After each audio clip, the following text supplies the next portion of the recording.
Buset, itu gantungan kunci apa sih? Gantungan kunci. Oh, ini. Nah, Jadi ini tuh gantungan kunci dari snack bun cabe cakar naga. Iya, Bisa dimakan dong. bisa dong. Ini tuh gantungan kunci sekaligus snack. Jadi kalau misalnya Aang bawain ke sekolah, terus Aang gabut pengen lihat, tinggal dibuka aja gitu kupingnya.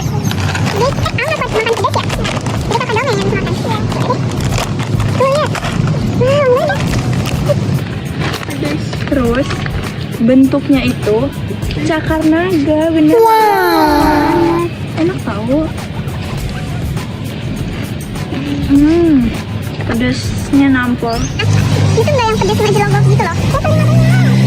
Iya, tapi kayak ngejelogok sepedas yang makaroninya. Ah, kenapa loh? Siapa yang mau lihat aku ya?